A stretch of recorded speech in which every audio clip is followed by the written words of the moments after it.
Hello, and welcome to Through the Monocle. As always, I'm your host, Grant Ingram. And as you can see from the scrolling thing down here in the bottom, we just watched Batman and Robin and the case of the mysterious nipples. That host groaned at 6. That's not accurate. I groaned 6 times in the last 2 minutes of that movie. That's like the per minute average of how many times I groaned at this movie. 1 second. If you can't tell by my incredible amount of excitement and my incredible joy, after we are currently at 2 hours, 5 minutes, and 30 seconds into this recording, I've just sat through the worst movie of my life. And not only have I suffered through that, but Grant is now going to make me suffer through a 30-minute probably review of this horrendous movie. Yeah, and if you want to watch the 2 hours before this and you're not coming directly from like the commentary track, there is a commentary track where Grant, you can watch his life slowly fade from his body. You'll see me, I'm actually sitting up like normal, and then like half of the movie I'm sitting like this. At the end I'm sitting over here like this. My will to live is gone.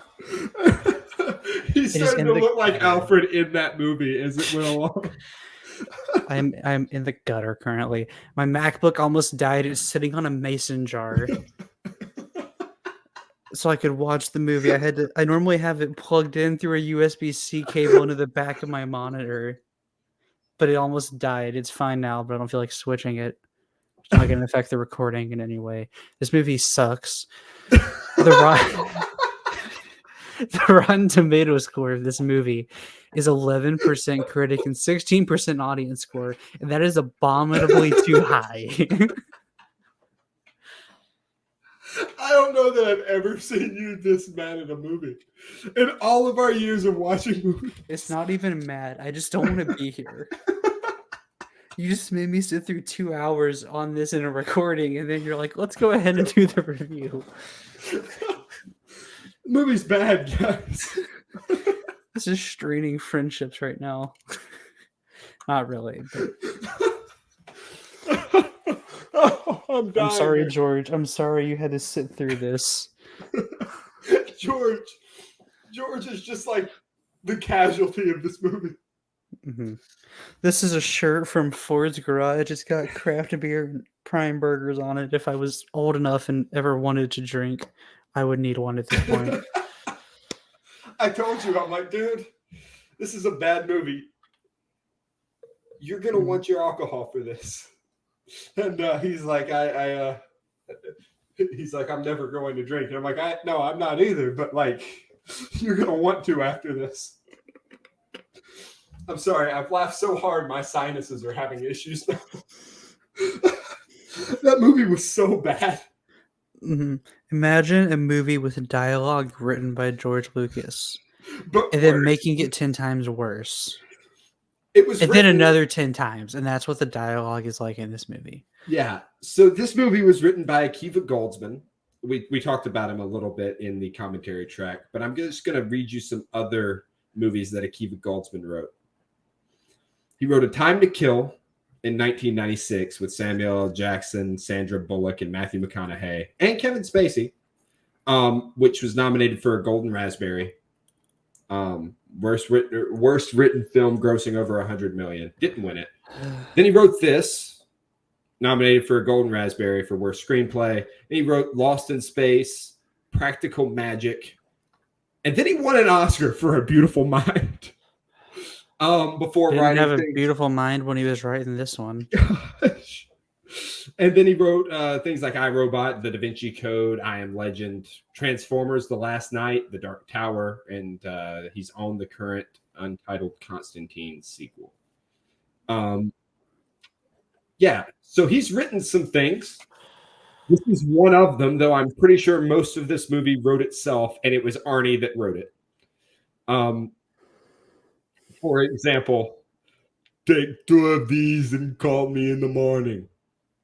It's just not a line anybody has ever written without going, there's no way they buy this, right? Like, there's no way this movie ever gets off the ground. The movie got off the ground and it sucked the whole way through. It has the most star-studded cast of any like sucking movie I've ever seen. And keep in mind, most star-studded casts are vehicles for like really sucky movies. But Arnold Schwarzenegger, George Clooney, Uma Thurman. And then like other people as well. Alicia Silverstone was in this. Michael Goff was unfortunately tied to this movie. But this movie killed Alicia Silverstone's career. Wish it killed me. She's a vegan. But yeah, her movies before this.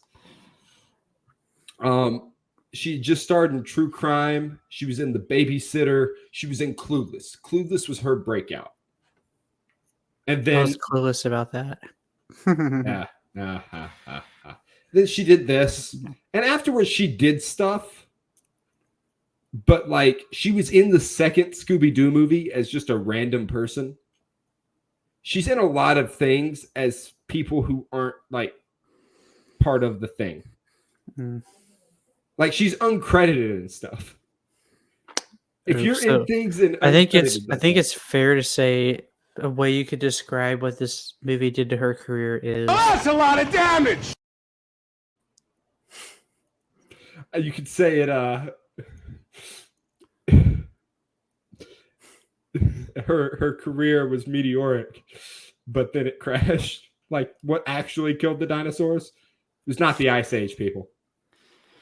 It was The dark side of the Force is a pathway to many abilities some consider to be. I don't know.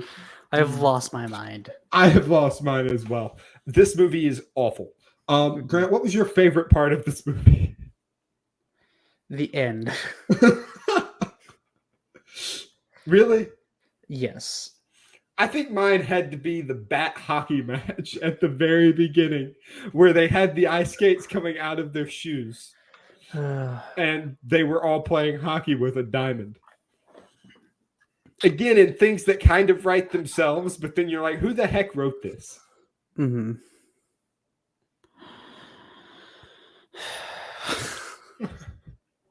Movie is really bad. It is. I'm texting my friend part of it, and like, this is the worst movie I've ever seen. Ever? Like, worst movie I've ever seen. Like ever? Yes. Like, let's see. What's another bad movie we watched?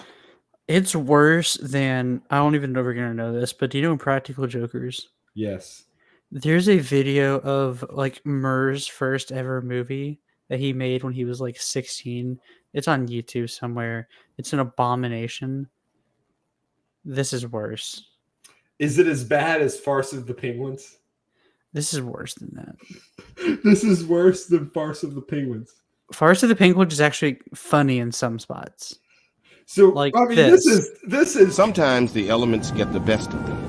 The older penguins know that it's just a matter of time before they call out, I'm freezing my nuts off! Now I gotta add another ice bar. So like, that movie has much more funny moments. Yes. And they were intentionally funny. This movie, you can't tell when you're supposed to laugh. I'm supposed to laugh at how bad the movie is. That's the only thing I can think of. That's what I was doing the whole time. It's so bad. That's why we have the bat gadget counter. We had the bat laser, the bat credit card. Let's see, what were the other? Oh, the bat buzzsaw. Did you say the bat skates? It's not a bat, but they had ice skates built into the bottom of their shoes that they just like. It's a stupid cringy scene where they just like were on their backs, pop their feet up, and just click their heels and out pop the ice skates. After they find out on the way that they're there to fight an ice themed villain. Yeah. Then they changed to their ice themed costumes that they somehow had time to make. There's also some abysmal editing. For example, we see Batgirl or Barbara climb out a window in one scene, and then about what appears to be 3 days later, she pulls in on a motorcycle, and they're like, she's home. Mm-hmm. Yeah. It's just horrible. It is horrendous. It nearly single-handedly killed the superhero genre. This was the last superhero film, or at least DC film, until Batman Begins. So this one, it did win a ton of awards. Or no, it was nominated for a ton of awards. How? Well, the Golden Raspberries. It was nominated for Worst Picture, Worst Remake or Sequel, Worst Reckless Disregard for Human Life and Public Property, Worst Director, Worst Screenplay. This movie is a war crime. It gets better. This movie needs to be charged under the Geneva Conventions. That's how bad this movie is. Oh, gosh. All right. Worst screenplay, worst supporting actor for Chris O'Donnell, worst supporting actor for Arnold Schwarzenegger, worst supporting actress for Alicia Silverstone, worst supporting actress for Uma Thurman, worst screen couple for George Clooney and Chris O'Donnell. Worst song for The End is the Beginning is the End by Billy Corgan. And then the Stinkers Bad Movie Awards. It was nominated for Worst Picture, Worst Sequel, Worst Screenplay for a film grossing more than $100 million worldwide using Hollywood math. Worst Director and Worst Supporting Actress.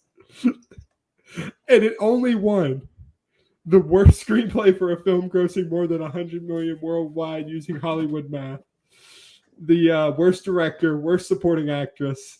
Alicia Silverstone won both of the Worst Supporting Actress awards, and then it won the Bad Movie Awards Worst Picture. Mm-hmm. You'll see this. This is a wonderful Pokeball by Bricker Builds. Have been sponsored by them.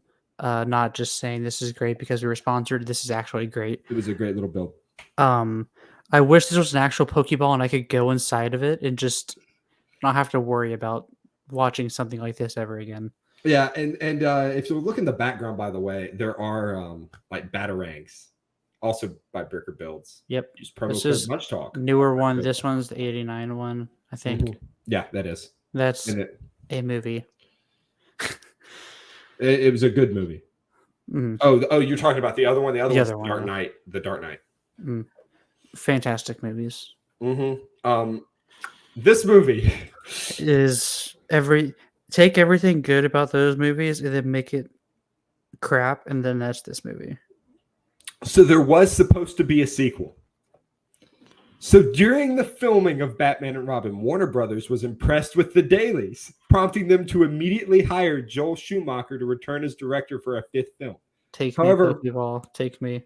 Yeah. However, writer Akiva Goldsman, and I'm editorializing here, probably about to jump off a bridge, turned down the offer to write the script. In late 1996, Warner Brothers and Schumacher hired Mark Protosevich, I butchered that, to write the script for the fifth Batman film.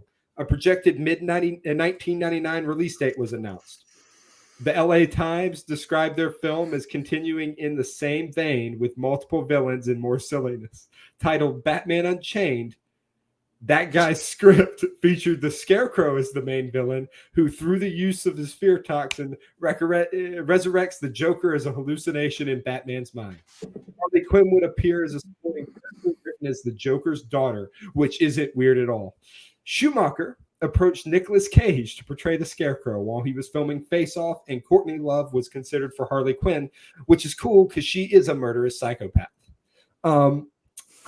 O'Donnell, Silverstone, and Coolio were set to reprise the roles of Batman, Robin, Batgirl, and they say Scarecrow. I'm reading from Wikipedia here. I think Coolio just would have been in the movie like he was in Batman and Robin.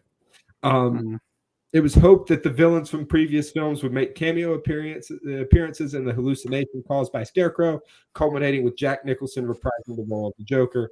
Following the poor critical and financial reception of Batman and Robin, Clooney vowed never to reprise his role. And Warner Brothers canceled any future Batman films, including Schumacher's Batman Unchained. In a 2012 interview with Access Hollywood, O'Donnell claimed that a spinoff centered around the character of Robin was planned, but eventually scrapped due to Batman and Robin's poor commercial performance. See also homosexuality in the Batman franchise. Yeah. So we were catastrophes, but this movie killed Superman Lives, which was Tim Burton's Nicolas Cage-led Superman movie, which, by the way, was filming and is why Nicolas Cage is Superman in The Flash. Also, should be noted, George Clooney is now Batman in the DCEU because of The Flash. So there is indeed a movie quadrilogy where you watch Batman 89, Batman and Robin, Man of Steel, and The Flash, and all of those characters show up. Minus Chris O'Donnell, who's probably like 95 by now. I don't even know what to say at this point. Movie's bad. It gets Don't watch it unless you're a masochist or unless your friend forces you to sit here for 2 hours and watch it on recording. At which point I will gladly be that friend because I want everybody to have suffered through this movie. I'm never doing this again. With this movie or with any movie I ever? don't want to do this again. Okay. It might just be this movie. It's this movie. But It's 100% this movie. But Grant, imagine I force you to watch this movie by yourself. like I said, so at some point, I'm sure nobody is there at this point, but at some point in the watching, I'm like, if I was watching this movie on my own, I would have just kept it on in the background and pretend I watched it and not actually watched it because this movie sucks and I wouldn't have spent 2 hours watching it unless Grant forced me to do, which he did. He's so mad about it. That makes it worth it. I'm not mad. I'm just tired. I don't want to be here. I want to be done. My face muscles are cramping from laughing so much. This movie sucks. I hope I at least am able to bring joy to someone. Because there was no joy felt in this 2 hours. Not a single bit of joy. Grant. I feel like, do you remember the video of Rich Eisen I sent you talking about the Jets? That's what I feel like right now. Yes. So we're going to go away from our normal criteria because I know what the answer is going to be. No. It sucks. You can ask more questions. The answer is no, unless is this movie awful, in which it's yes. What's your letter grade for Batman and Robin? Keep in mind that the studio liked what they saw as the movie was being made. I can't say that. Is there anything lower than an F? Z? Can I say it's in the pits of hell? Like, yes. But keep in mind, hell has frozen over thanks to Mr. Freeze. Hey, if it froze over, that means nobody ever be able to access this again. So I would have felt ripped off watching this movie for free. He felt ripped off watching this movie for free. This is what my macroeconomics professor talked about, the opportunity cost of everything. The opportunity cost of the movie was free. I had to waste 2.5 hours of my life to watch this movie and then record this podcast episode. That was the opportunity cost. This is going to make one heck of a TikTok video. That's the only thing that this could possibly be worth. This movie sucks. I give it an F-. It's worse than that. But please force your friends to sit through it and tag me in their videos.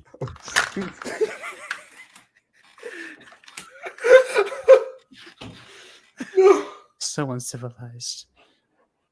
The only thing that could have possibly made this worse is if this was the incredible.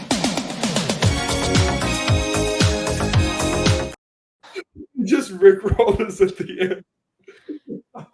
Oh, anyway, guys, if you're here for the review, I'm sorry it's short. We have been recording for 2 hours and 24 minutes. Go watch the other 2 hours and change. And if you really want to understand it, throw the movie on alongside it. If not, you'll at least get us cracking wise for an hour. And then the second hour, you'll get us being miserable and me updating counters. So the final tally, by the way, I had 32 ice punts, including 2 that Grant made. I had 4 unnecessary bat gadgets. I had 6 unexplained costumes. I had about 6 million posters. And I think that was an underestimate. Yeah. It sucks. It is so bad. There's a reason that it took another like 8 years to make a Batman movie again.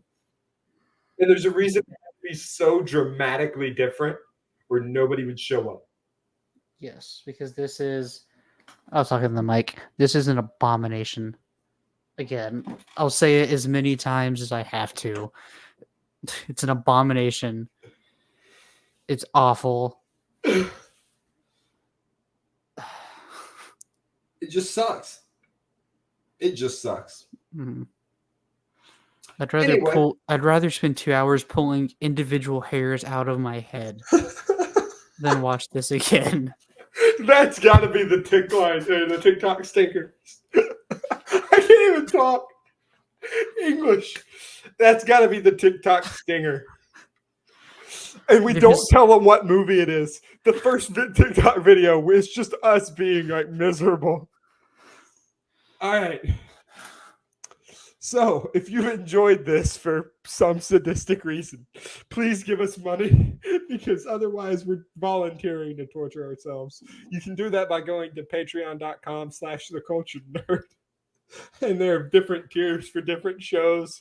And I'm pretty sure we can get one going for Grant Skillen's like therapy bill because he's going to need it.